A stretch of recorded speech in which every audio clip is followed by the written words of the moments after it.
Es un gran gusto estar con ustedes, campesinos de América Latina. Iniciamos en este momento un curso sobre agricultura. La mejor forma de se hablar de agricultura es mostrando un alimento típico, hecho con maíz. Ustedes ven una arepa que es uno de los alimentos más antojados en una parte de América Latina. Espero que ustedes gusten desse curso. Empezamos com um título difícil: El Génesis del Orden del GATT, Revolución Verde, y nuestro futuro común en la Organización Mundial del Comercio del Agronegocios. Quando hablamos de um alimento, não poderíamos deixar de mostrar duas pinturas de latino-americanos conhecidos. En la izquierda tenemos Carlos Enríquez, que pintou em 1938 Campesinos Felizes.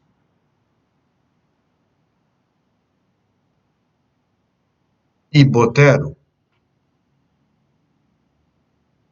el colombiano que pinta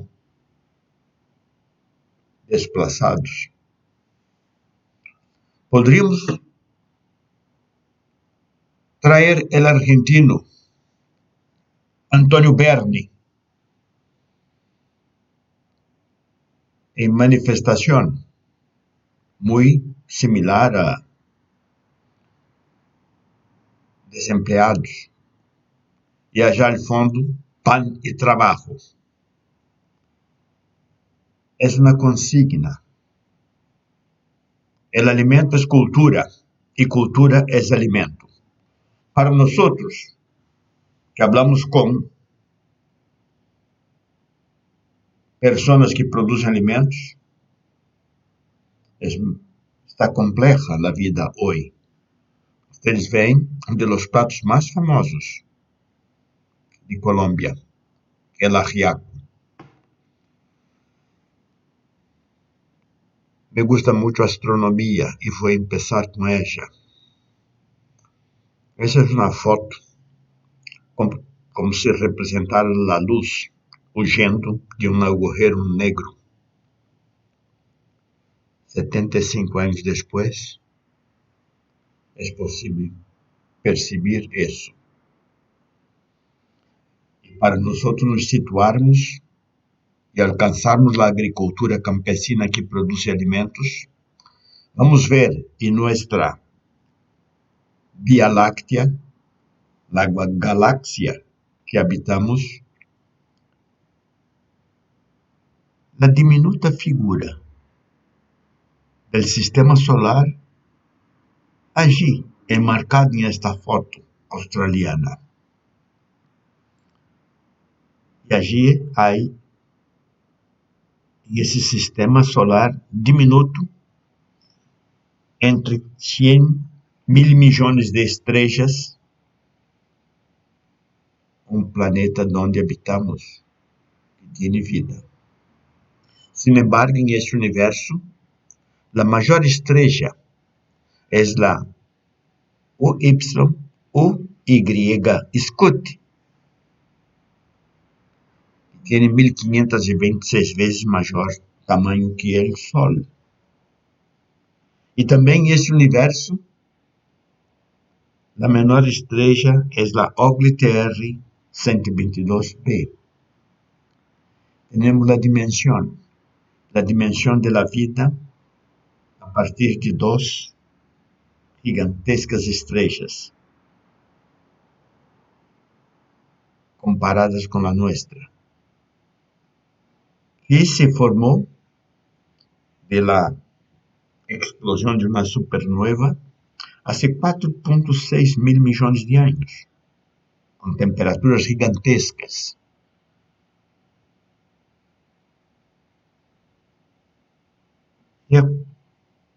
Y allí, en las rocas recién condensadas, en aquella rocalla, después de la explosión, surge el microcosmos, la vida microbiana. Y a 3 mil millones de años, ellos buscan su energía a partir de los minerales y forman capas rocosas en los océanos de poca profundidad. El acúmulo de cadáveres de microorganismos muertos contiene energía y es la materia orgánica aprovechable, pero es necesario desarrollar una forma de aprovecharla, junto con los minerales. Entonces, tenemos el aprovechamiento de los cuerpos muertos como una segunda forma de energía después de los minerales y fermentación. Y vamos a tener una vida que cada vez va a se complejar más y ocupar los espacios de este planeta hasta llegar al suelo donde la materia orgánica es muy, muy importante. Hace 2 mil millones de años, una tercera forma de energía va a ser aprovechable. Y ella va a originar un nuevo y peligroso producto de su metabolismo de los seres vivos, denominado oxígeno. Y la atmósfera que era de azufre va a quedar con un olor distinto, diferente. Y una nueva atmósfera va a ocupar el planeta. Pero miren que la anterior no desapareció por completo. Aún existen los fangos en los pantanos, en las profundidades o cuando los volcanes explotan. Entonces, la fotosíntesis crea la respiración y una nueva adaptación evolutiva hace con que los seres puedan aprovechar la energía de la estrella y acá cerramos el primer ciclo. Y esta vida va a buscar salir de los océanos y de las aguas y buscar ocupar una interfaz. Y esta interfaz es el área donde los destrozos de las rocas, la arenilla, la grava, el limo y la arcilla pasan por su humedad y sus minerales y su materia orgánica ser colonizada por nuevos microorganismos que se adaptan allí. Y esta interfaz es el suelo, donde va a crecer una vegetación. Entonces, aquella vida que era única y exclusiva de las aguas pasa a ocupar también la tierra firme de los océanos. La tierra firme sobre los océanos y entonces los seres empiezan a discutir de dónde viene esta vida. Y se surgen muchas discusiones para entender y leer. E científicos dizem que ella pode ser criada em laboratório. Outros dizem que ella é uma criatura divina. Pero nosotros tenemos que observar la naturaleza, su misterio, su espiritualidad, su profundidad, porque no hay agricultura en la naturaleza. Y la agricultura es una tarea muy, muy, muy importante para tenermos nuestros alimentos. La vida continúa en evolución. Nuevos seres van evolucionando, aprovechando formas de energía, adaptándose, la disponibilidad de alimentos, y eso nos trae en esta evolución nuevos seres. La parte más importante de energía que un ser vivo gasta, despende, es para reproducirse. Y nosotros cuando miramos un árbol, una hierba, vemos que las más antiguas no tienen flores coloreadas, perfumadas, y que eso es una coevolución. Cuando a 300 millones de años empiezan a surgir los insectos, que van a producir una evolución en la vida en el momento en que buscan aprovechar la energía de reproducción de estas plantas. Y esta coevolución es muy importante para la naturaleza, para la evolución de la vida y también para la agricultura. Llegamos entonces a una situación y la pregunta se hace presente. ¿Es el universo un gigantesco organismo vivo? Si vemos a la izquierda una célula de cerebro y vemos a la derecha una foto del interior de una galaxia en el universo, vamos llegar a una conclusión que hay una similitud muy grande entre las neuronas y los caminos interestelares de muchos años luz. La pregunta ahora es sencilla. ¿Cuál es el mayor ser en este planeta habitable de nombre Tierra?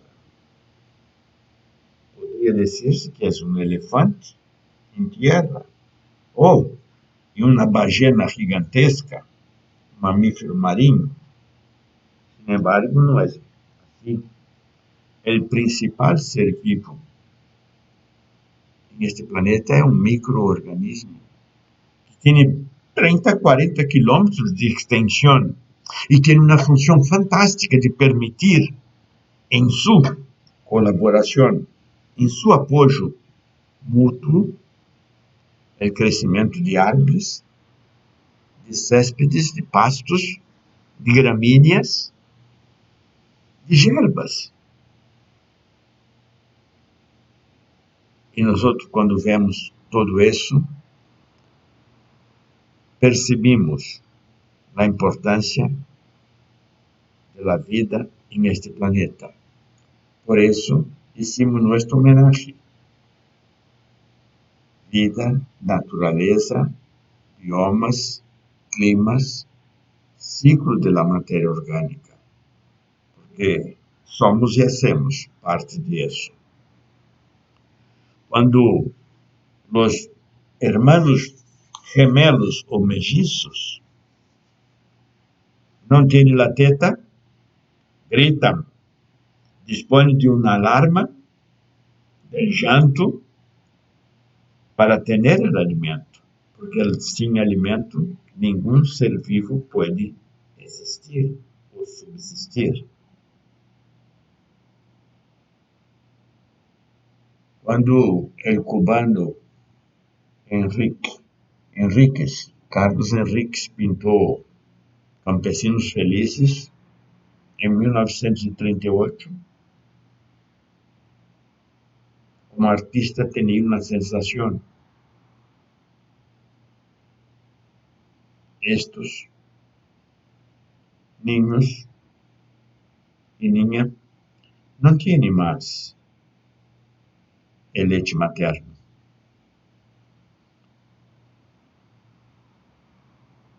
E às vezes não adianta chorar,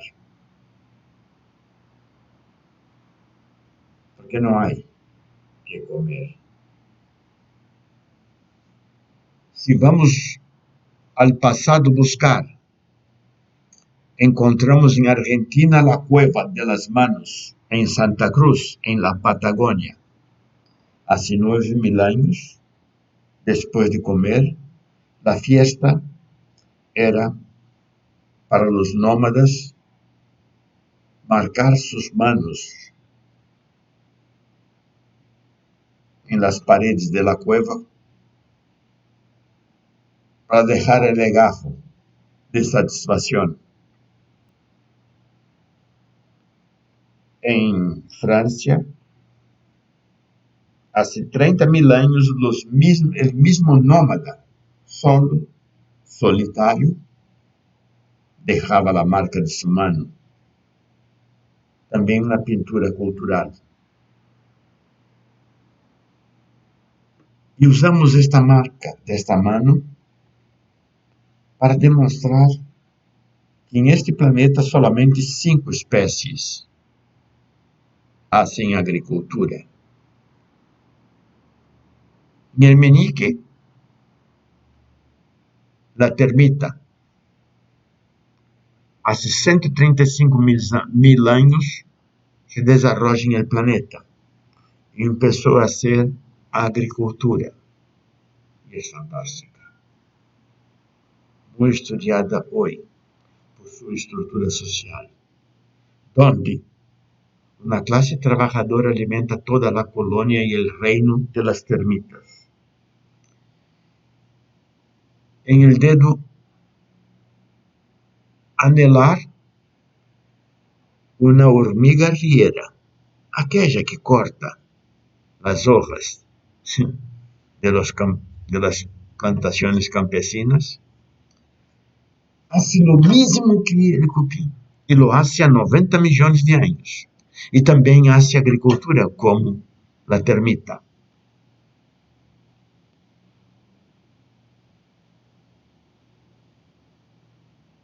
En el dedo medio, una abeja melípona o una abeja apis. Una abeja que hace miel y también hace agricultura. ¿Por qué? Porque ella va a buscar el grano de polen de la energía, de la reproducción de los vegetales para hacer su alimento. Y también hace agricultura. A 60 millones de años. El topo pelón se encuentra en Etiopía, Somalia, en un parque nacional. Es un mamífero. Y es un mamífero muy extraño porque también hace agricultura. Y lo interesante es que este mamífero que hace agricultura junto con los 3 insectos, todos ellos necesitan manejar la materia orgánica para producir su alimento. Y esta producción de la materia orgánica es muy, muy sofisticada. Y lo hace el pelón a 30 millones de años. En el dedo pulgar, en el pulgar opositor de la mano humana, está allí la 5ª especie que hace agricultura, el ser humano. Abrió un espacio en la jungla amazónica, construyó su casita, sembró su maíz, su yuca, su cacao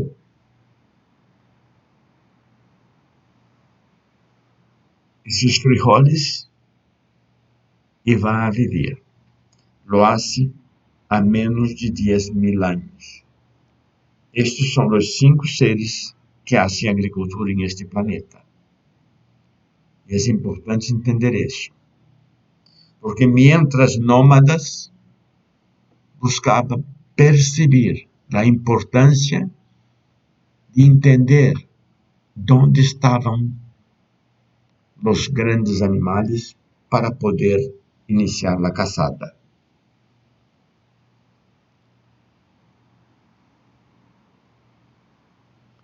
Y al no retornar de la cazada, los niños y las mujeres, al sentir hambre, buscaban raíces, y al buscar raíces, hojas, ramas, empezaban a adaptarse a comer de la tierra. Aquello que un niño aprende en la escuela con 3, 4 años de edad hoy, tardó más de 20.000 años para que el humano entendiera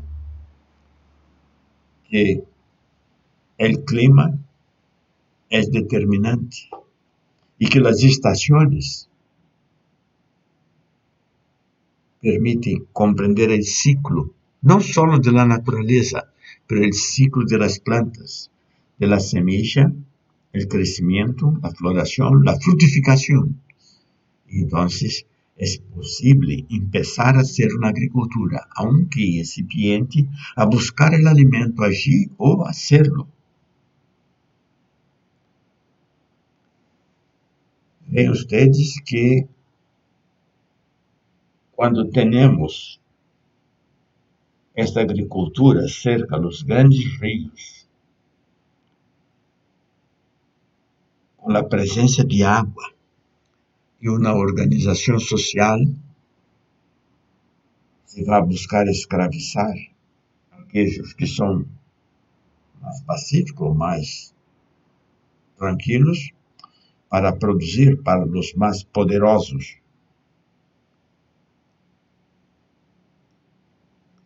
Esta foto es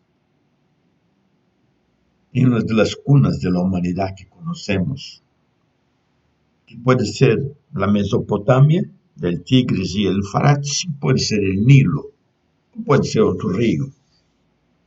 Allí escravos están produciendo la cebada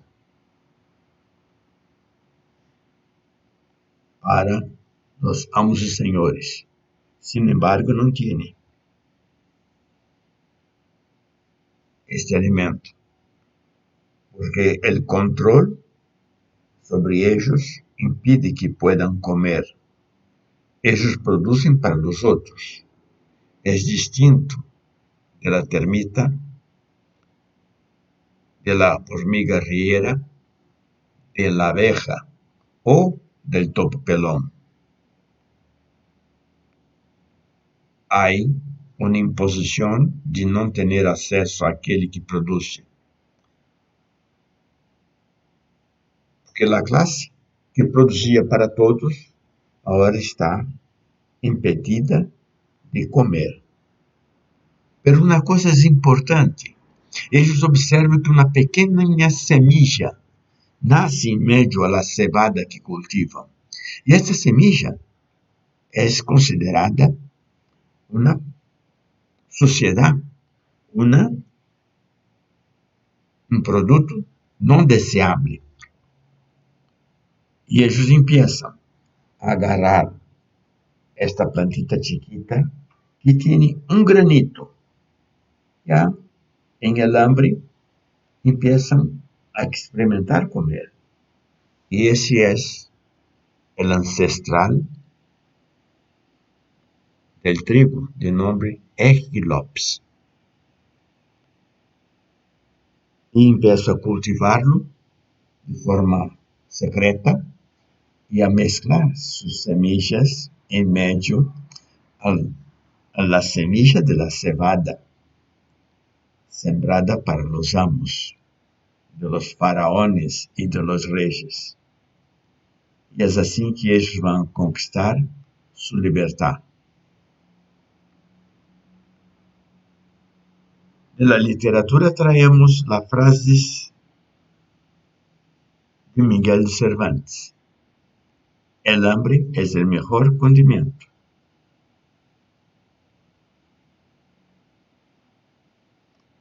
La agricultura crece en todos los continentes, en todas las épocas, y acompaña a la humanidad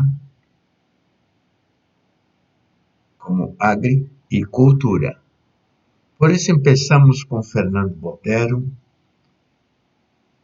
com Carlos Henriques e com Antônio Berni, para que compreendamos isso. La nativa amazônica tem seu bebê e o primeiro alimento que este bebê recebe é sua sangue, quando está em el útero em desenvolvimento. Depois que nasce, esse bebê tem, durante um período, a leite materna. Pero depois, se vai ser obrigado a outro alimento. La sangre é o primeiro alimento, la leite materna é o segundo, e o terceiro alimento será, por toda a vida, semillas. Semillas que contêm a maior quantidade de energia em la menor quantidade de matéria. E nós, então, temos que fazer um parêntese muito interessante e observar a similitud entre a hemoglobina em rojo abaixo e a molécula da clorofila, onde a variação é muito sencilla, um mineral. ¿Se acuerdan del mineral del inicio? Y esta evolución de la vida, 3,8 mil millones de años, evoluciona en la naturaleza sobre la tierra y abajo de ella, creando la diversidad que nos alimenta. Y nosotros vamos a tener todo un sistema de adaptación y coevolución de este alimento a nuestra realidad. Es importante entender eso. Por eso, hoy los científicos dicen, los maíces, de aquella arepa que ustedes viram en el inicio, son nativos de México, pero originarios de otras regiones también. Y hay en todos los Andes, tan antiguos, y algunos dicen más antiguos que los mexicanos. Qué cosa fantástica. Entonces decimos que esse maíz é um patrimônio biológico, agrícola, cultural e econômico de todos. Como disse o poeta e prêmio Nobel, é uma dádiva hacia a humanidade. Se nós queremos falar de Amazônia, vamos ter algo muito lindo. Há uma planta de raríssima beleza, um arbusto, um árbol, de nome cacau. Su nombre científico indica que es el alimento de los dioses. Ella es una planta amazónica. Son 22 especies distintas. 4 de ellas tienen valor comercial hoy. Las 22 tendrán en el futuro. Los nombres científicos están a la izquierda. Y los 4 más importantes están allí. Pero observe uma coisa fantástica. Também em África, uma planta muito parecida ao cacau, de um outro gênero, se desenvolveu, que tem o nome de cola, e se hace um refresco.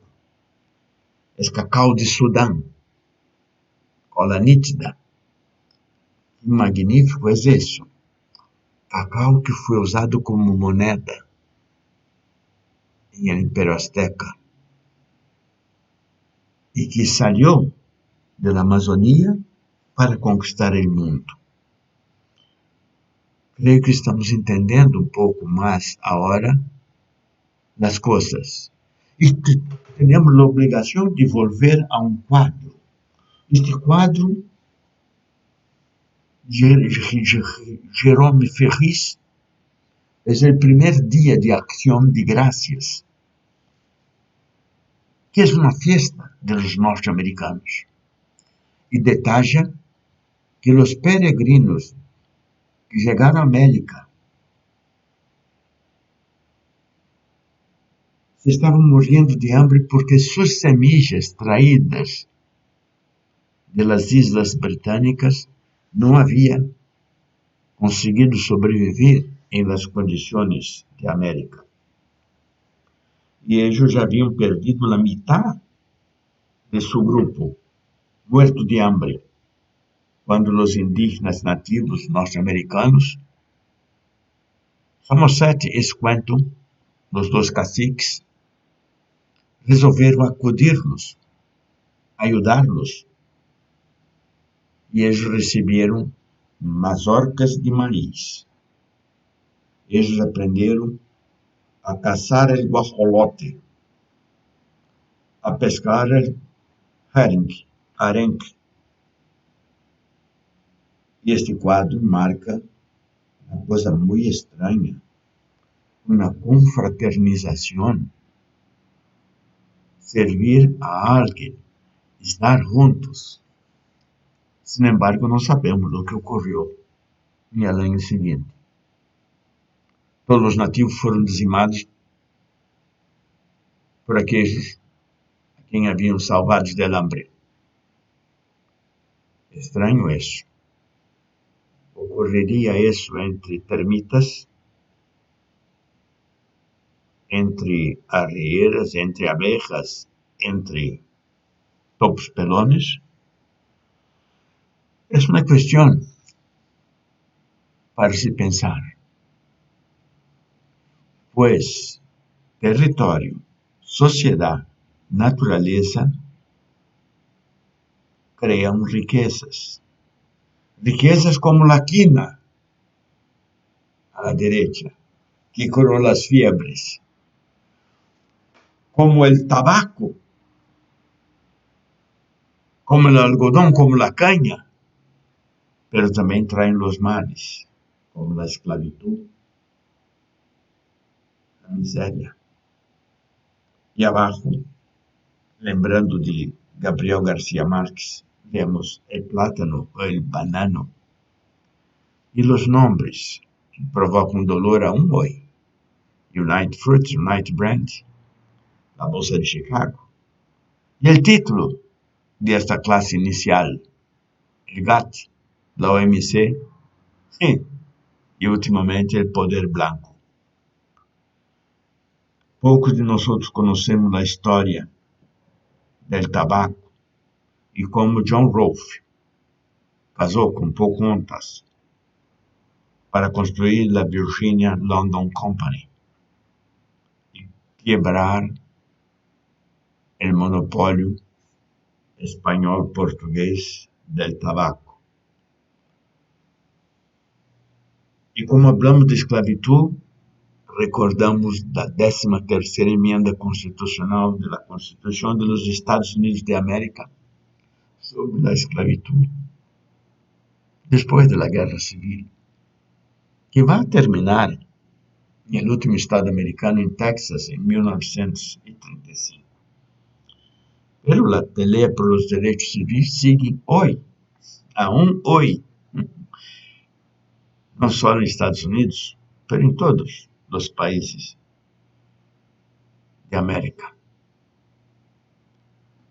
La pelea por la tierra nos trajo los problemas de 1640 en Surrey, los Digan y Diggers, porque los campesinos fueron desplazados. E em 1795, Spiegelinde, depois da Guerra Civil de 1648, uma guerra de campesinos em Inglaterra, traz uma transformação. A mesma transformação que vamos ver em 1358 em França, que vai provocar a Revolução Francesa de 1789 hasta 1799. E se observamos isso, vamos a entender aquela papa que cresce em Los Andes, em todos os países, desde o norte de Argentina hasta mais allá del Panamá. E esta papa, representada acá em esta pintura irlandesa de MacDonald, nos traz uma realidade muito triste, que é o hambre, a hambruna em Irlanda. E discutimos isso e aprendemos nas escolas de agronomia e de agricultura que foi a papa por uma enfermidade. É que som de la papa que tuvimos a hambruna, quando isto não é uma verdade. Na verdade, este quadro se denomina las 6 reacciones, las 6 razones de la hambruna em Irlanda. La falta de território, la dominación, los irlandeses serem considerados não blancos por los dominadores ingleses, blancos, considerados blancos, la religión anglicana versus la religión católica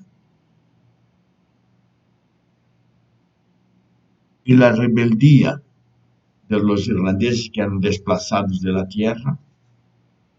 Se observamos isso, vamos a entender a necessidade de compreender as coisas. E isso não é solamente em América.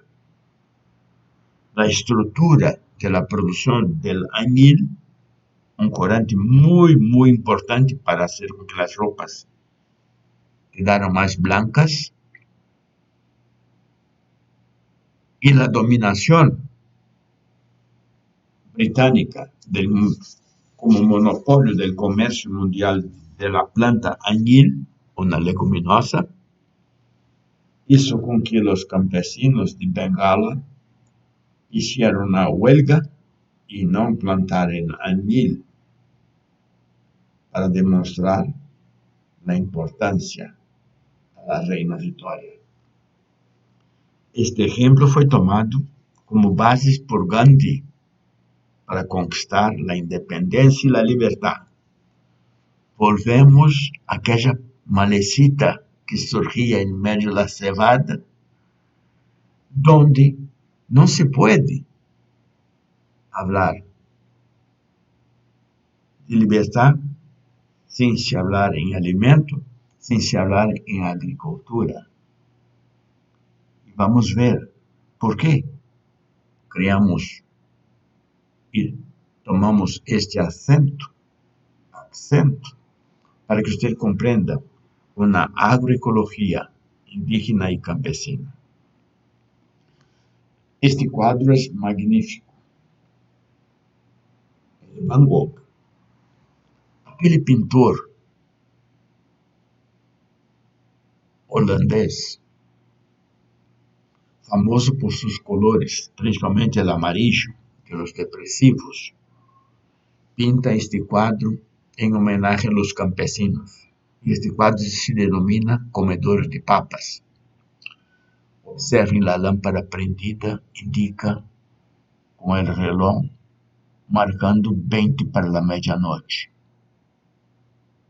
En el hemisferio norte, en verano, los campesinos salen del campo a las 10, 11 y van a comer casi a la medianoche.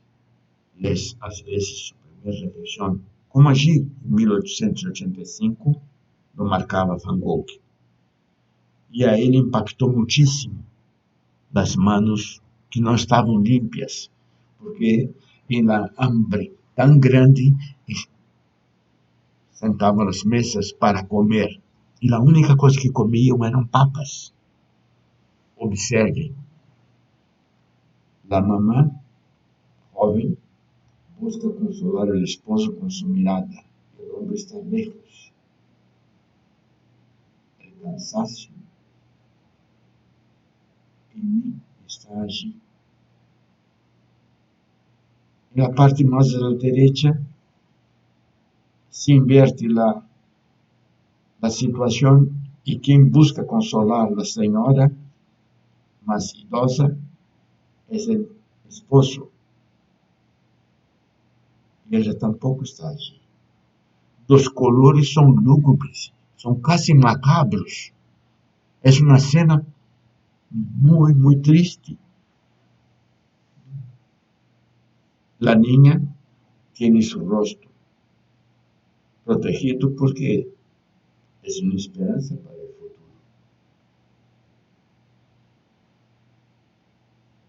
Esta es la realidad del campesino feliz que vimos al inicio, de Carlos Enríquez. Pintado casi 50 años después, o más de 50 años después. Sin embargo, eso es la alegría de una ciudad. Usted podría decir, en toda América, esta es la alegría de tener un alimento sano, feliz y campesinos culturalmente en su realidad.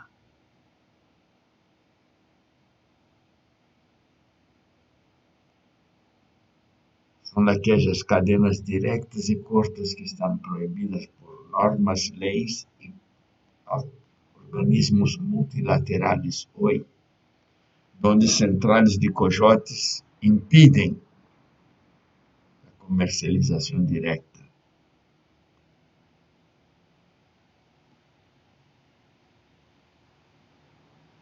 Un hecho es importante en América. Naciones Unidas, a través de FAO, crea una campaña ahora, reciente, diciendo que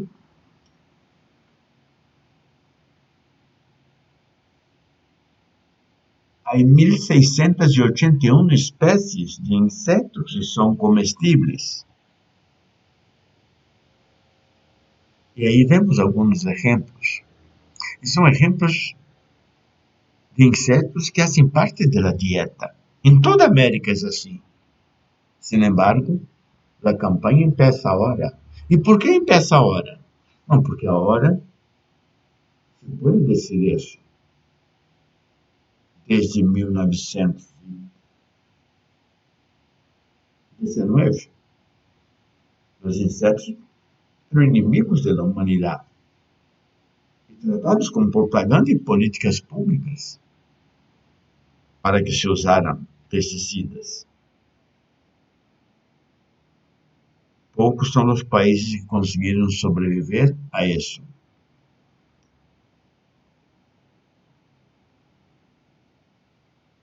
Lo mismo se pasó con los hongos o las setas. Passamos a utilizar tantos produtos químicos contra los hongos, igual al tizón, que casi desapareceram as setas. E hoje a campanha é por las setas, e las setas são caras. ¿Por que isso? E observem algo importante.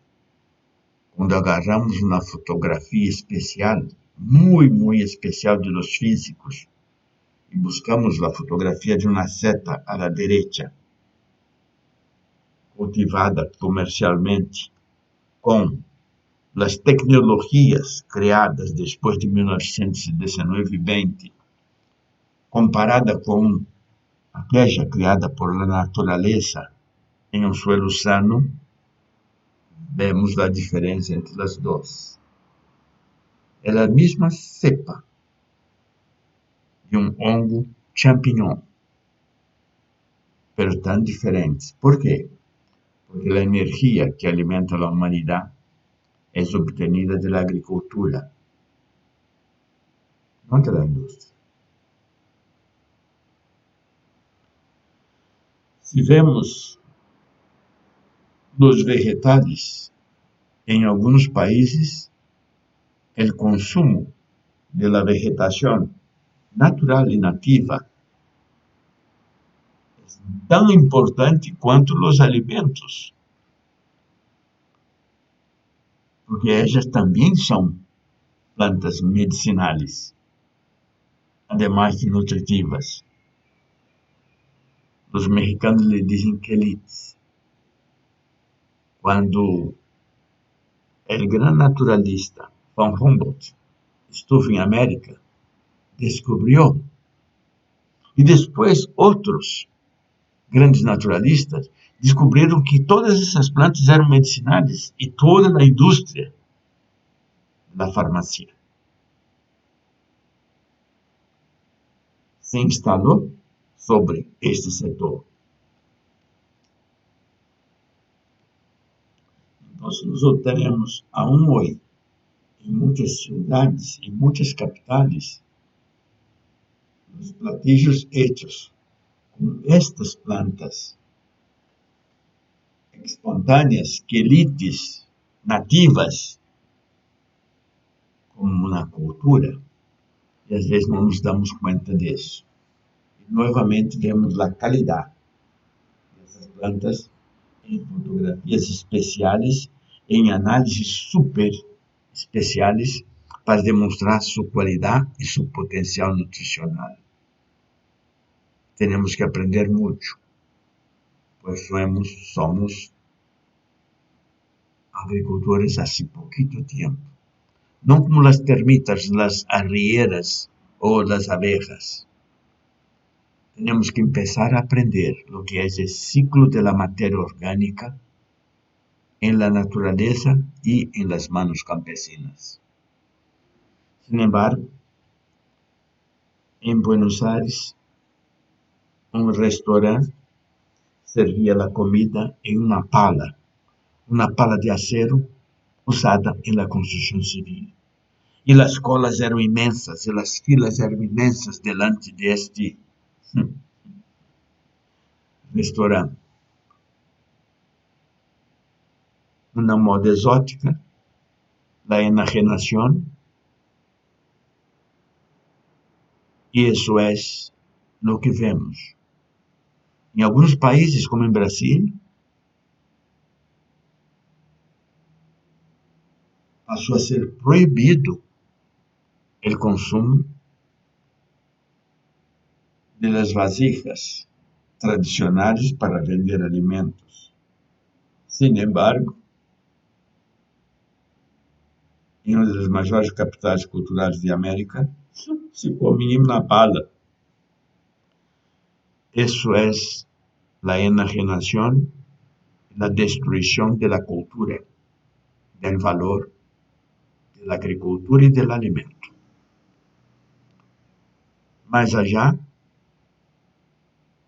un chef ocupa una playa, se apropia de la tradición de 3, 4 mil años y hace platillos mayas y los vende a $600 una porción. ¿Y qué significa eso? No sabemos leer, no podemos leer, porque la enajenación es tan grande que no permite entender que aquele platillo que hacía parte de una cultura está siendo expropiado de forma vil para enajenar personas por dinero. Si queremos entender eso, tenemos que ir profundamente a la sociedad industrial moderna. Y vamos entender un gran científico, allá arriba a la izquierda, Justus von Liebig. Justus von Liebig es el inventor de la leche en polvo, una creación, pero la leche en polvo con propaganda y corrupción, y enajenación sustituyó la leche materna. ¿Pero qué tiene eso a ver con agricultura? No, es que Justicia Olímpica también crea el abono químico soluble que sale de las retortas de las fábricas, de sus fábricas, que lo va a hacer el hombre más rico del mundo.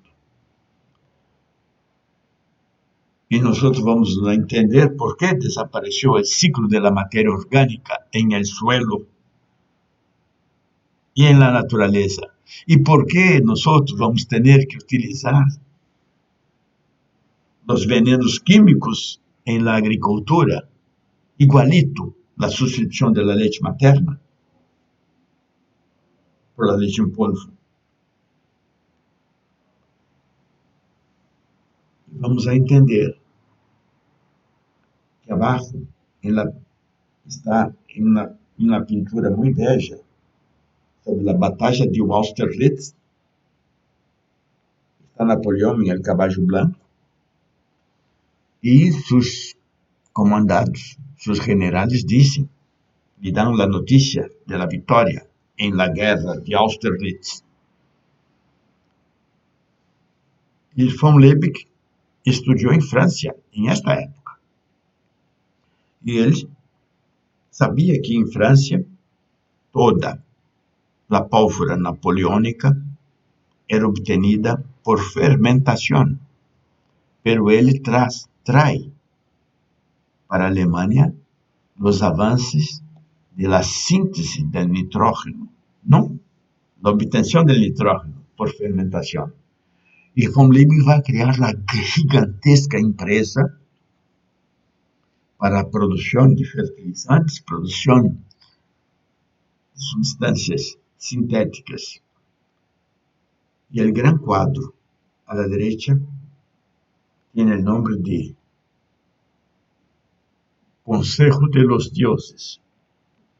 Son los empresarios de las fábricas de fertilizantes que saben y usan el conocimiento de fabricar fertilizantes para transformá-los en armamentos. Y vamos a tener estos armamentos produzidos para la guerra, pero simultaneamente produzidos para la agricultura.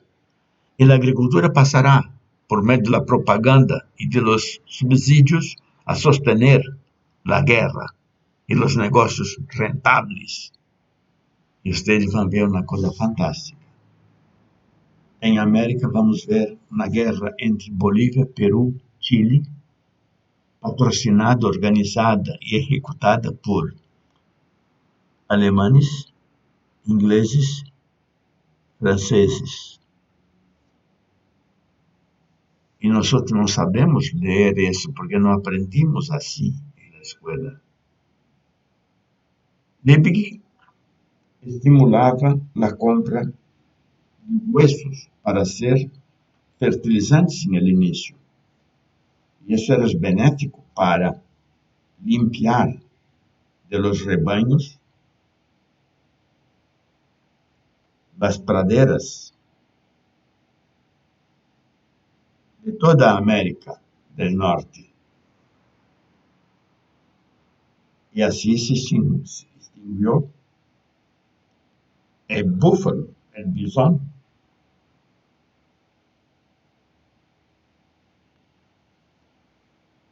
Es fantástico eso. Un genocidio. Si nosotros queremos entender mejor un poco la agricultura, vamos a ver que una gran crisis después de la guerra de 1870 va a promover una discusión donde todo un continente será repartido entre las naciones europeas en la Conferencia de Berlín de 1884. Y África va a ser transformada en áreas donde solamente un país será independiente. la Etiopía, en color castaña. Los otros todos serán los dueños de África. Y los daños a África perduran hasta hoy. Pero de nada adelantó eso, porque la crisis vendrá como la Primera Guerra Mundial y tendremos, por la codicia, la destrucción no solo de África. Y esta Primera Guerra Mundial es increíble. La competitividad entre nosotros era muy grande, porque la carne llevada, exportada, era carne salada. E Liebig vai criar um frigorífico e vai vir buscar a matéria-prima em el sur de América Latina. Allí entre Uruguai e Argentina, em el rio fronterizo denominado Rio Uruguai, vai criar um frigorífico e a metade quedará em Frei Bentos e a outra metade em Puerto Liebig. E ele vai ser sencillamente o juego para comprar de um lado e comprar do outro. Porque são duas empresas em dois países distintos. E ele poderá comprar e fazer o juego. E nós não sabemos ler isso ou estudar isso de uma forma. Por isso que Frei Bentos e Pueblo Liebig, construído em Argentina, terá a carne agora cocinada, envasada,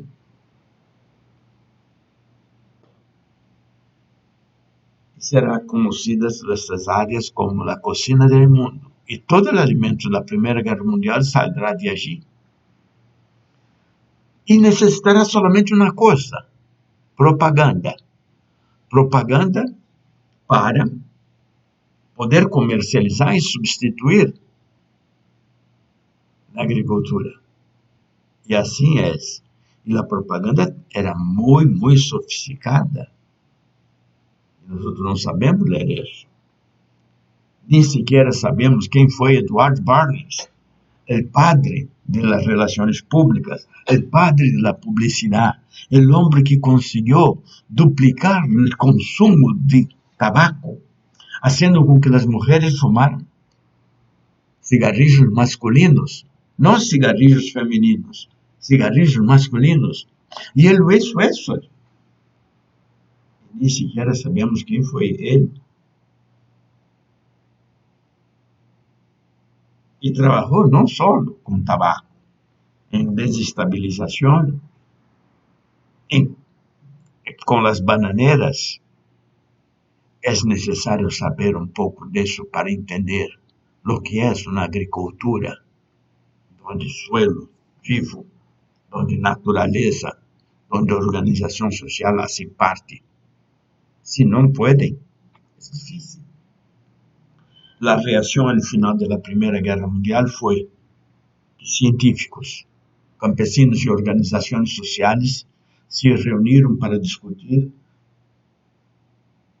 a perda que havia ocorrido em Alemanha, não a perda da guerra, mas a perda na agricultura, na qualidade, e como se poderia restaurar esta produção, esta qualidade de vida, buscando uma nova agricultura dentro de uma nova realidade, onde não hubiera uma dependência militar. Sin embargo, em Estados Unidos já havia um caminho distinto, bem anterior. Desde 1900, começaram os americanos a buscar uma agricultura totalmente industrial. E Rockefeller e seus irmãos donaram ao governo Roosevelt uma suma para desenvolver os fertilizantes de Liebig em território americano. para construir eso, pero con finalidad militar. Y nosotros vimos el resultado bien antes. Nosotros vimos en Oklahoma lo que las máquinas, los tractores hicieron en la cuenca del polvo, la Dust Bowl, y aquel suelo se elevó. Pero eso no es nada. El uso de fertilizantes desde 1930, aquella donación hecha por el grupo Rockefeller hacia Roosevelt, rinde 9.000 millones de dólares por año en regalías que llegan a los Estados Unidos hasta nuestros días por las patentes y exclusividades creadas. Entonces no fueron solo la guerra del guano, también hasta hoy es así. Por eso que vimos en el día 3 de agosto de 2020 una explosión en Beirut, y esa explosión destruyó la mitad de la ciudad, capital del Líbano, porque era un depósito de fertilizantes químicos y que hoy son controlados por serem capazes de someter riesgo. Já vimos mais de 100 desastres disso, incluso como atentados terroristas. What happened? Oh my...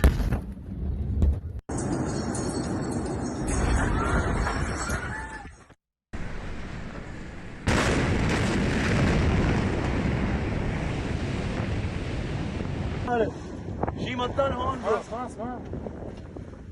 شده What? What? What?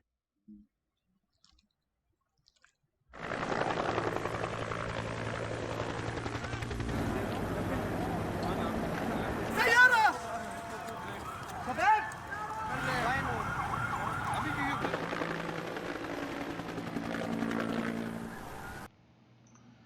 Chegamos a mais um ponto. Este é o carro de la vitória, assim se denomina, carro de la vitória, o carruaje de la vitória. El carro de la vitória, la diosa grega, tiene 4 caballos, é uma quadriga, e os caballos tienen nombre: la conquista, la guerra, la peste y el hambre. La conquista, la guerra, la plaga y el hambre. ¿Qué significa eso? Los 4 caballeros del Apocalipsis. Y su estándar es la riqueza. Usted sabe dónde queda. En 1700, sobre la capital de la Prusia, Berlín, fue colocado un pedestal como el portal de Brandenburg. Y allí, ustedes vieron, está esta cuadriga. Muitas ditaduras, petróleo, maquinária agrícola, fertilizantes solúveis, plaguicidas, semillas, marketing, envases, todo isso hace parte de algo que temos que discutir. Por isso, o vice-presidente de Roosevelt, Henry H. Wallace, é dueño de semillas Pioneer Hybrid. E vemos, depois da Segunda Guerra Mundial, os organismos multilaterais serem criados como o Banco Mundial, como o GATT, como a Organização Mundial da Saúde, como a Organização Mundial de Alimentos e Agricultura, como Nações Unidas para a Cultura e Nações Unidas para Niños. Todo eso como parte de una política mundial. Antes de terminar la Segunda Guerra Mundial, en Bretton Woods, en Maryland, fue hecha la reunión en septiembre de 1944 sobre el nuevo orden, donde el oro pasaba a tener un precio de $35 la onza y el dólar americano era la espina dorsal del cambio mundial, donde todas las monedas anteriores tenían un valor fijo para que los países pudieran se reorganizar. El poder mundial determina que el consumismo superará la ciudadanía. Es fácil eso cuando no se tiene autonomía alimentaria. El primer jefe de la Organización para Alimentos y Agricultura es un brasileño de nombre Josué de Castro. Él fue retirado de la FAO porque tenía una visión que el hambre no es sujeto. El hambre es un objeto que tiene que ser vencido por el humano. En homenaje a José de Castro, un artista brasileño de nombre Cândido Portinari pintó los desplazados de la sequía por ausencia de una política pública. Y esta es la pintura de Cândido Portinari, Retirantes.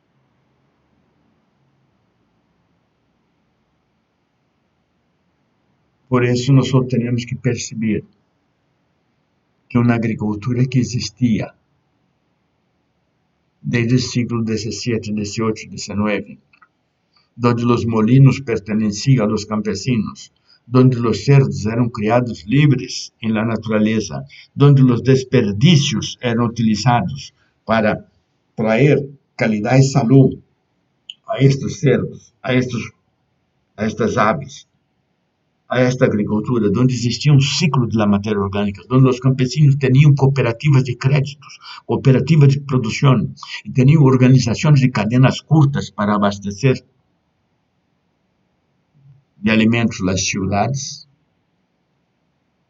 se va a tornar prohibido por la instalación de dictaduras económicas, dictaduras militares, creando una sumisión total a una orden en el mundo. Y todo será ahora comidas, raciones de grandes empresas de granos, grandes corporaciones que cada día serán más y más poderosas. Llegamos entonces a la necesidad de realizar nuestro primer trabajo de grupo. Tendremos un tiempo de 30 minutos para debatir lo que vimos.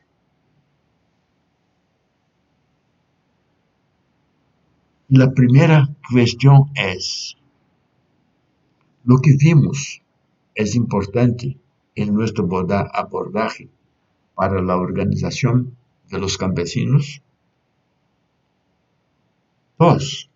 Vamos a discutir la forma como esto fue dicho, lo que fue más crítico y también lo que fue más fácil de entender.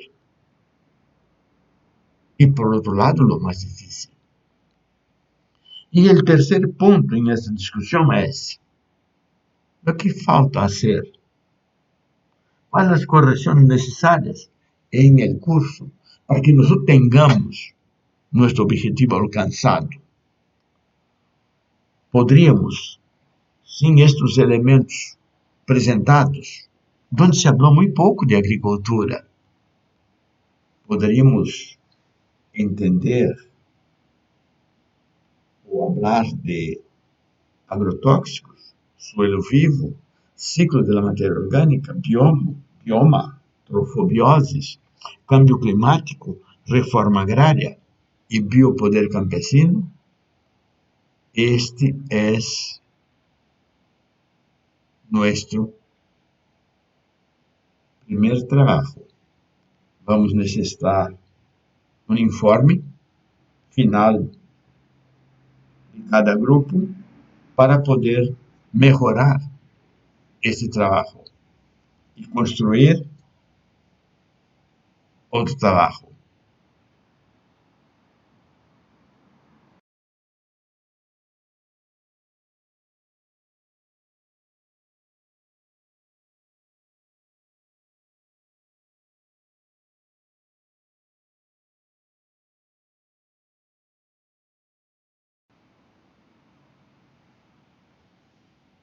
Nosotros agora temos a segunda parte.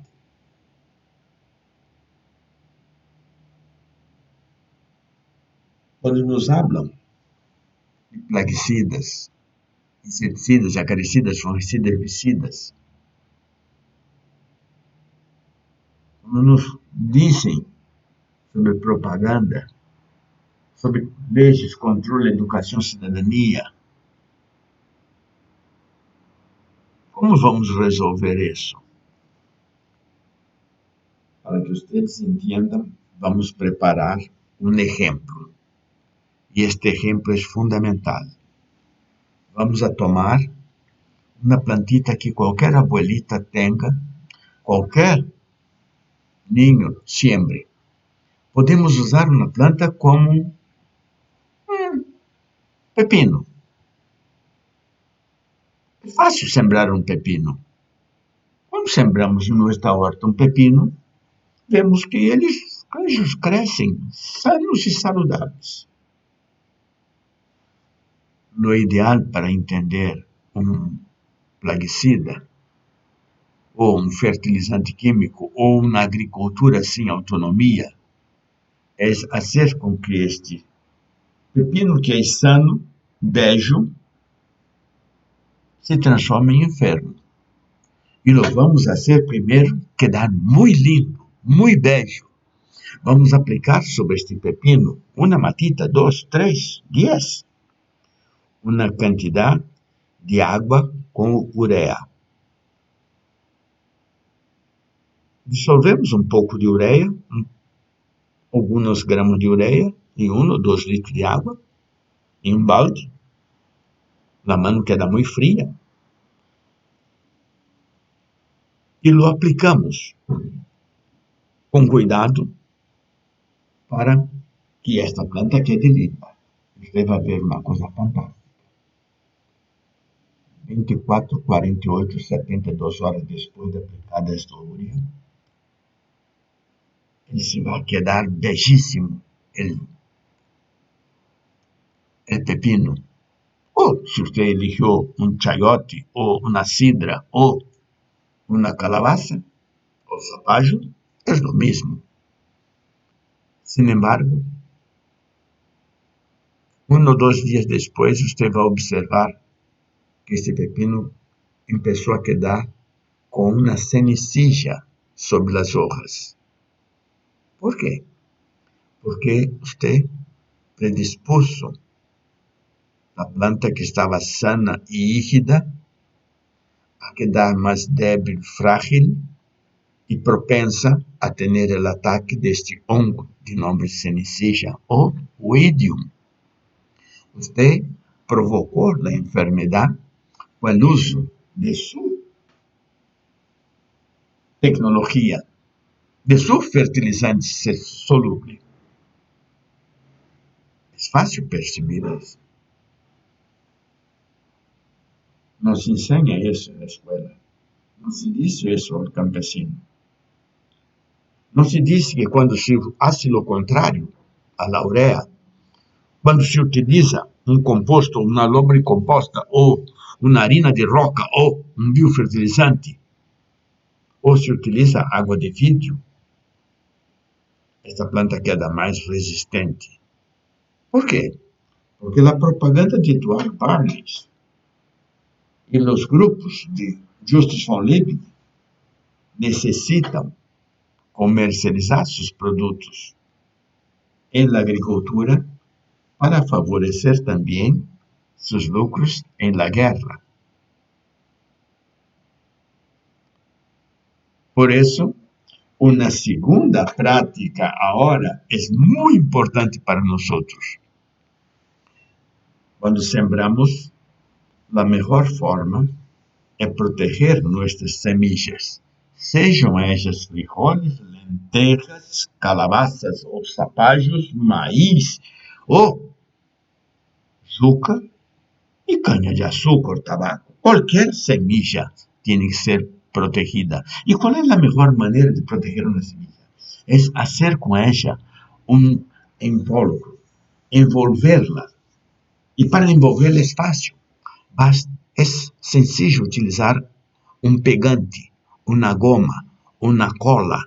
E este pegante, que pode ser uma coisa sencilla, como um almidão cocido, como uma clara de ovo, ou como uma cola de resistor.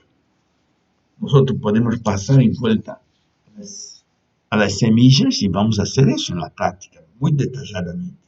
E vamos depois arrojar essas semillas sobre uma quantidade de polvo de pedra, aquele mineral antigo, primitivo que serve para alimentar a vida. E que vai ocorrer? Esta semilla quedará recubierta como se fuera, como dice la abuela, a la milanesa. Y está recubierta.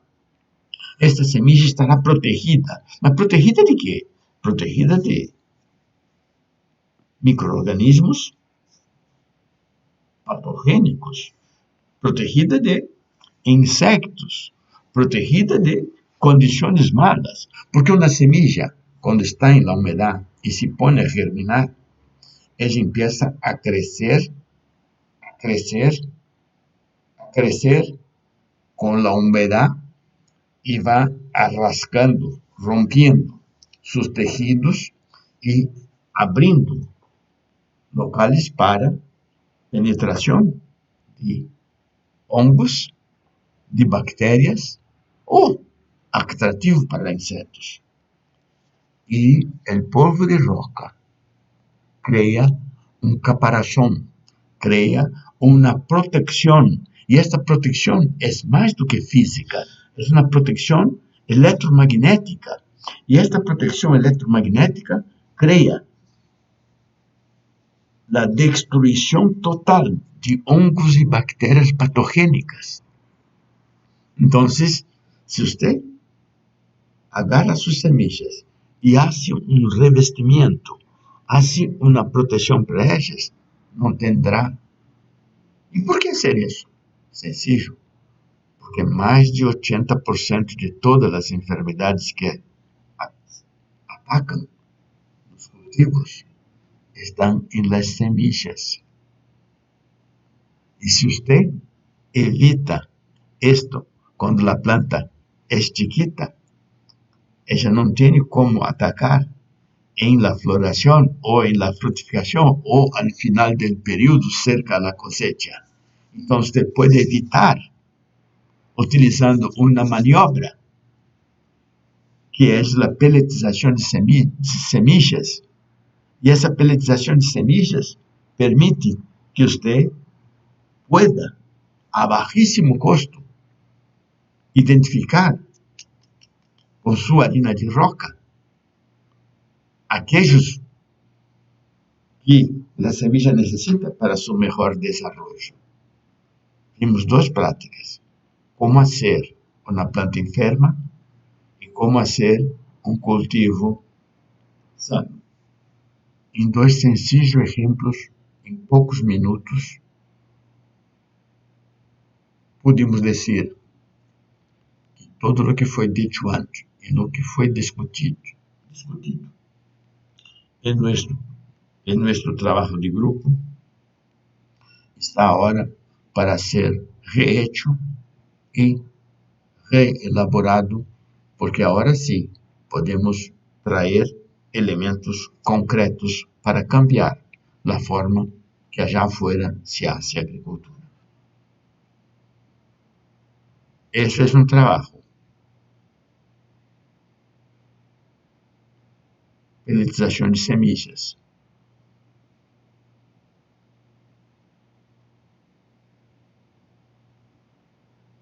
¿Será que nosotros tenemos condiciones de hacer eso en gran cantidad? Siempre que hagan una semilla protegida o a la milanesa, deje algunas plantitas de la misma especie, sí, para ver la velocidad con que crecen y la sanidad con que crecen. Es así que el campesino se transforma en su científico, en su laboratorio, que es su tierra. Y la familia campesina vuelve a tener autoestima elevada y a participar como sujeto, no como consumidor de una agricultura extranjera. Podemos precisar, además de usar harinas rocas, podemos utilizar ácido fúlvico, carvão vegetal, que denominam biochar ou biochar. Podemos colocar micro-organismos para facilitar, e esses são os mecanismos que vamos demonstrar a vocês que é muito fácil construir a lo largo deste curso.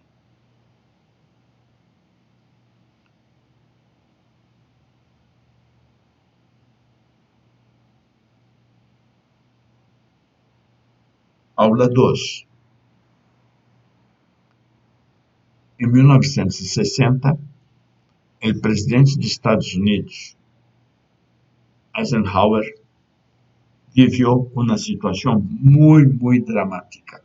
Esta situação muito dramática era a pressão de los grandes laboratórios, de las grandes empresas de plaguicidas, de los escândalos em la agricultura que lhe hicieron tomar decisão. E ele resolveu, em el discurso de entrega del poder hacia el nuevo presidente, John Kennedy, hacer uma denúncia e usou uma expressão muito forte. Essa expressão não é muito comum.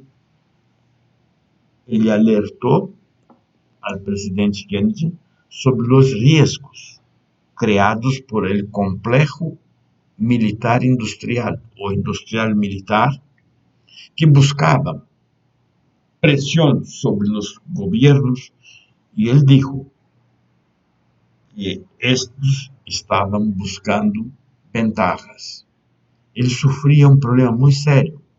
Uma científica norte-americana do governo de saúde dos Estados Unidos havia detectado que uma pastilha de um laboratório alemão que era oferecido a mulheres embarazadas para passar as náuseas havia sido ensaiado em laboratórios com as monas prenhadas e que os hijos destas monas prenhadas haviam nascido sem os membros, sem patas, sem manos, ou, pior, muertos.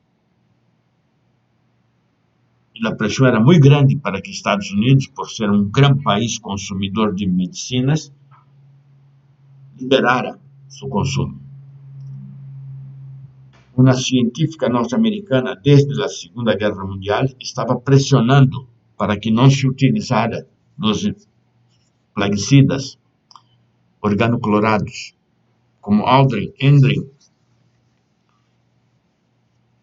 e a pressão da indústria era gigantesca. Em el último ano de seu governo, em 1959, em la fiesta de Acción de Gracias, um escândalo surgiu. Toda a produção de postre para a fiesta de Acción de Gracias estava contaminada com um herbicida que havia sido utilizado 6 meses antes, que tenía el nombre de aminotriazol, además de escándalos del uso de fungicidas mercuriales. Entonces, esto fue la denuncia de Eisenhower a Kennedy. Entonces, ustedes ven,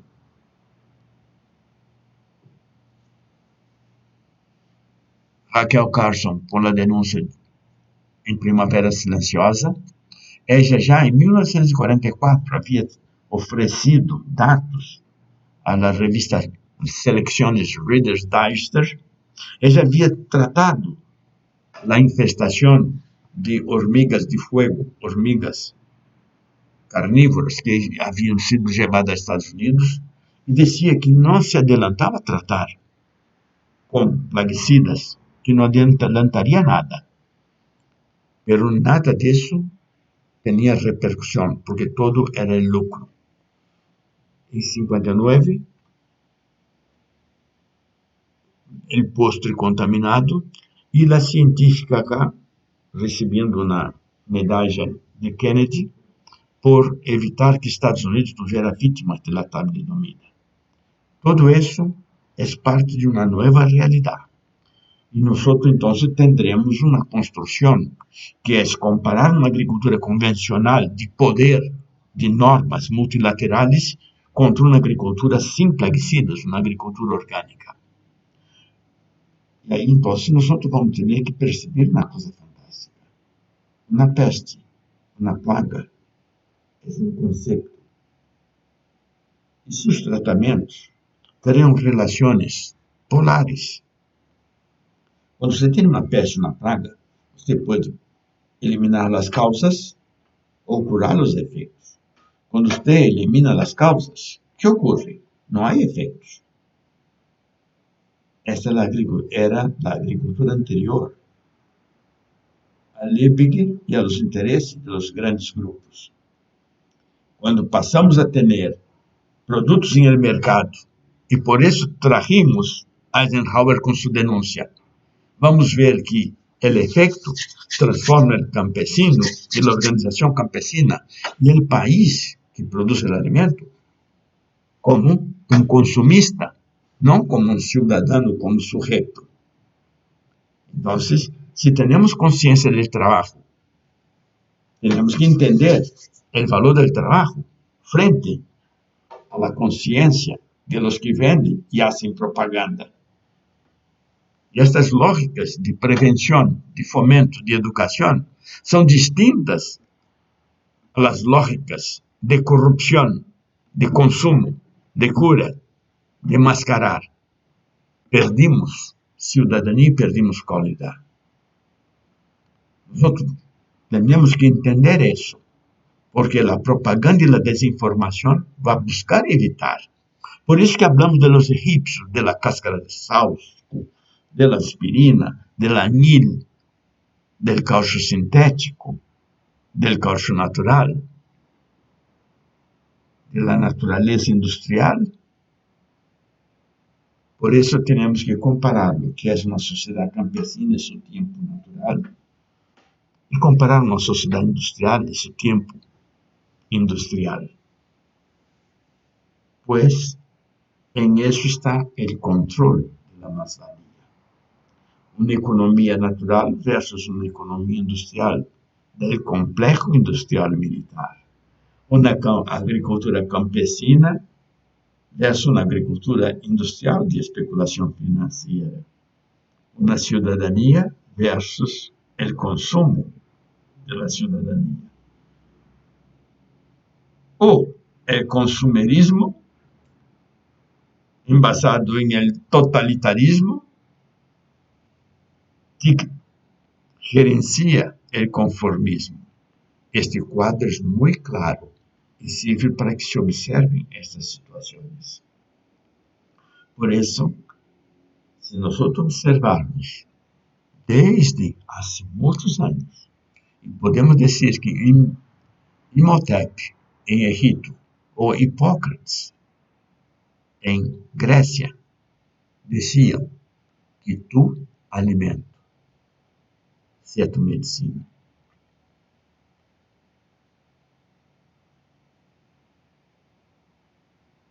Pues, si tu alimento es tu medicina, nosotros vamos tener mecanismos para enfrentar las plagas, las enfermedades, para restaurar la armonía, porque el medio ambiente, el equilibrio, es por eso que Francis Chapuisat, después, allá en 1930, va a empezar a ver la agresión de los insumos químicos y biotecnológicos en la agricultura industrial moderna. Y va a decir que las plantas quedan enfermas por el uso de plaguicidas. Pero es prohibido enseñar eso en las escuelas. Es prohibido decir que ellos causan cáncer. Y ellos entonces buscan informar cómo estas plantas se enferman y se desequilibran. Y al desequilibrar la energía, crea propensión al acúmulo de sustancias que atraen los insectos y aumentan. Hicimos eso con la urea en el pepino. Entonces, si podemos entender eso, vamos a entender por qué perdimos calidad en la bebida de nuestro café, perdemos calidad en el maíz que hace nuestra arepa, perdimos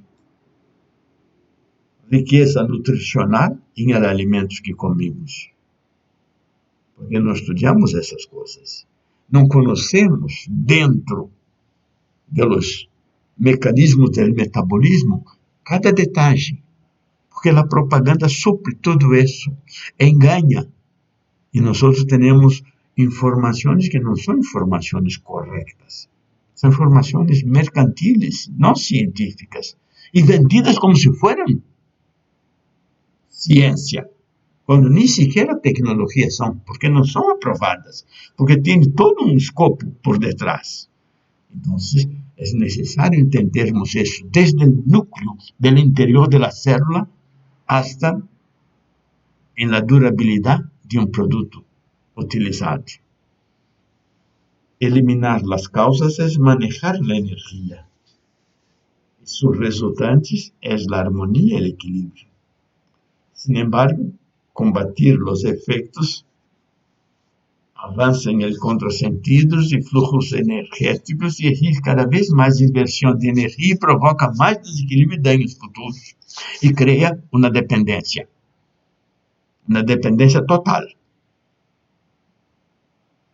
donde no hay salud. Entre causas y efectos está la cuestión. Por eso que cuando hablamos de compatibilizar la nutrición, es importante saber los cuadros y las interrelaciones. ¿Por qué? Porque tenemos que utilizar la materia orgánica del planeta, la materia orgánica que está en el suelo, como un moderador, un equilibrador, que evita estas incompatibilidades entre los entre los minerales que van a hacer con que los microorganismos puedan prosperar en este suelo. Pero ¿quién estudia eso? No, eso no interesa. Cada uno quiere vender lo que quiere, sin se preocupar con el campesino que necesita equilibrar eso. Por eso, cuando nosotros vemos la necesidad de producir una semilla y que ella tiene salud, nosotros queremos evitar de utilizar el veneno. Pero parece que somos subversivos a los intereses, que somos enemigos de la patria. Porque todo es dinero. Nadie cuestiona los problemas creados por los insumos. Y ese es café. Y esta es la roja del café. Nosotros sabemos quem provoca a roja del café.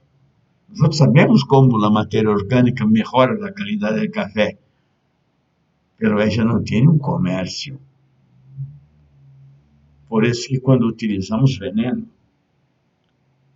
en la línea, cada vez que las plagas del desequilibrio surgen y hacemos una aplicación, essas plagas caem, pero caem a um determinado nível, se recuperam e aplicam a segunda vez o veneno e a plaga cai e se recupera. E vocês veem que cada vez que eu aplico, uma vez, duas, três, quatro, cinco, seis, vai diminuindo e recuperando e aumentando cada vez mais a quantidade de ataques de plaga. Por quê?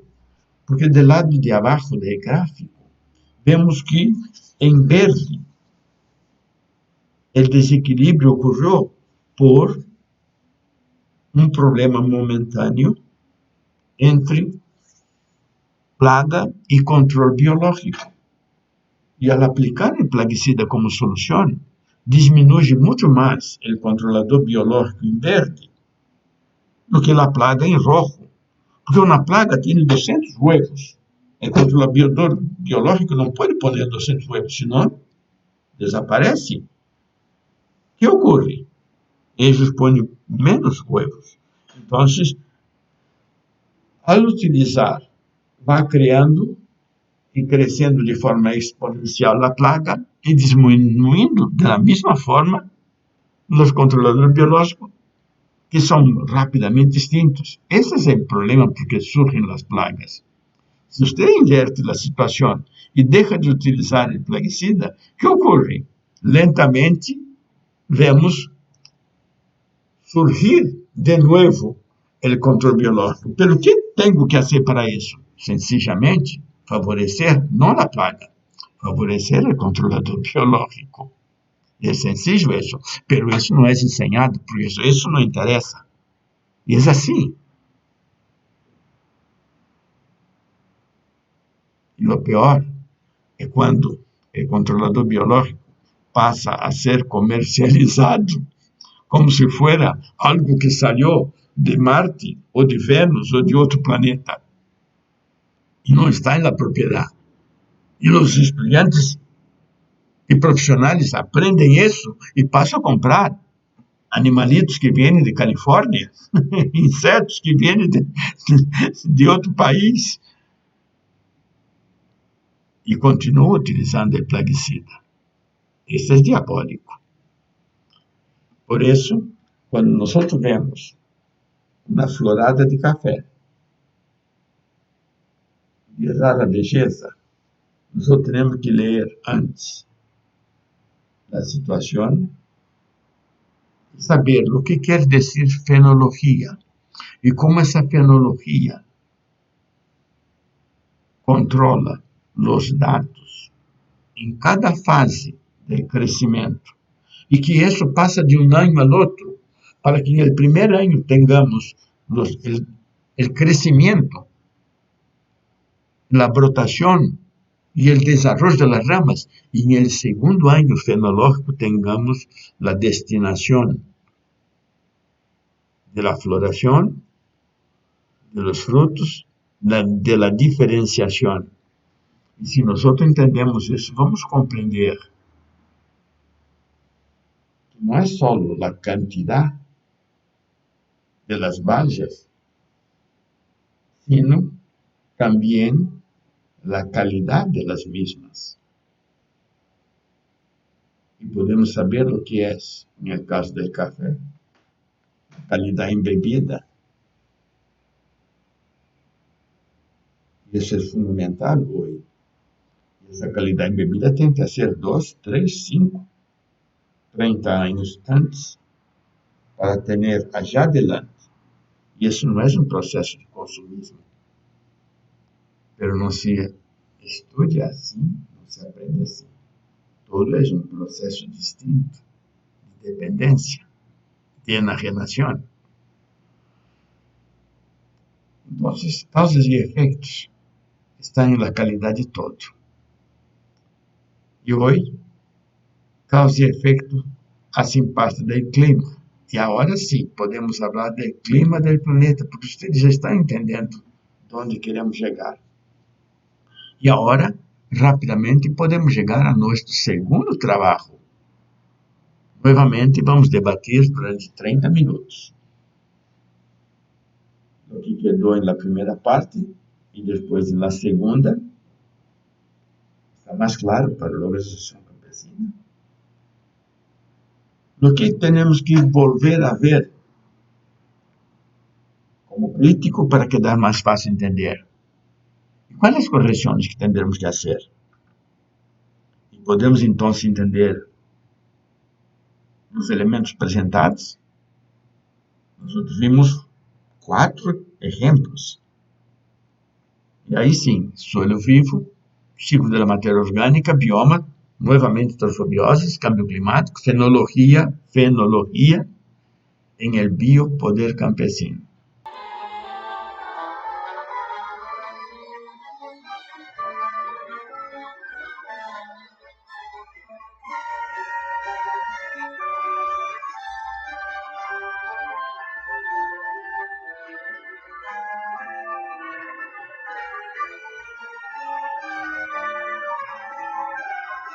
Agora sim. Vamos ver uma prática muito rápida. É nossa terceira prática. Todos conhecem, já é tradicional, tem mais de muito tempo. Tomamos 4 partes de ceniza, bem cernida, mesclamos com uma parte de cal, temos uma precaução, lo mesclamos em seco, 4 de ceniza e 1 de cal, colocamos em um balde e colocamos 5 partes de água fria, 4 partes de água caliente, 4 partes de água caliente, 5, e lo batimos bem para ser um atole, uma pasta. E depois lhe añadimos 91, 92, 93 partes de água fria. Lo deixamos decantar, enfriamos, deixamos colar. Este é um mineral importante porque contém silício. E silício é um enrijecedor de los tejidos vegetales. É útil contra as heladas na montanha, é útil contra a sequía no deserto, ahuyenta plagas, porque assim com que as paredes celulares quedem mais espessas, evita as enfermidades, porque os hongos não podem penetrar nos tejidos, e isso é fantástico. Por quê? Porque você lo hace, porque lenha todos utilizamos sempre. Temos cenizas em casa e cal. Uma precaução é que não guarde cal em casa. Por quê? Aos niños les gusta jogar. E às vezes, se é cal viva, provoca queimaduras.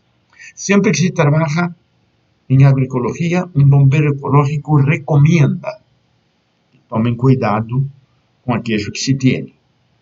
Porque não são venenos, mas são substâncias perigosas. E isso tem que ter uma organização. Nós, quando hacemos água de vidro, buscamos hacerla para todos e distribuímos. Não la guardamos. Por quê? Para evitar danos. Porque quanto mais hacemos as coisas em conjunto, mais fortalecemos a todos. Podemos pedir prestado quando la necessitamos para alguém que la tenha. E podemos fazer nas casas de um, de outro, e confraternizamos. E isso é o mais lindo. E se eu tenho água de vidro, tenho que cuidar. Não la posso utilizar ao sol. Porque o silício tem uma característica. Assim como os diamantes, ele aumenta a efetividade da luz. A luz que passa por o silício aumenta muito e concentra. Então se pode queimar as plantas. Por isso, aplicamos água de vidro sempre à noite ou na madrugada muito temprano. Se quero, pode mesclar minha água de vidro com um pouco de turba. Você não conhece a turba. A turba é um mineral. Onde há lagos, é muito comum quando a turba. Nas montanhas também há turba. É um mineral fóssil rico em ácidos úmicos, rico em ácido fúlvico e La turba aumenta la eficiencia del agua de vidrio. Entonces, si yo tengo agua de vidrio y coloco turba, ustedes van a ver que el agua de vidrio enturbiada queda mucho más efectiva. Si trabajamos con comunidades y grupos, evitamos egoísmos y aumentamos la efectividad de las comunidades. Eso es Brasil, una helada muy fría que formó hielo sobre la lechuga y 4 horas antes la aplicamos y 4 horas después no había una hoja quemada y los días siguientes todos estaban conmemorando. Hace poquito eso. En el desierto, en el maíz aguanta más la sequía para florecer y para poder producir. Entonces, el agua de vidrio es un instrumento del bombero campesino, del bombero agroecológico campesino, para evitar el uso de plaguicidas, evitar la pérdida y organizar las personas para mantener su autoestima elevada. Yo creo que hablamos del inicio del agujero negro de 75 años y la luz de ese agujero negro. Muy recientemente fue presentada una foto del inicio del universo, donde un nuevo James White, un nuevo telescopio, mostró que la luz pudo alcanzar el inicio del universo. La luz fuera del agujero negro es muy importante para nosotros. Y esas dos clases fueron presentadas para ustedes hoy. Hasta la próxima. Gracias.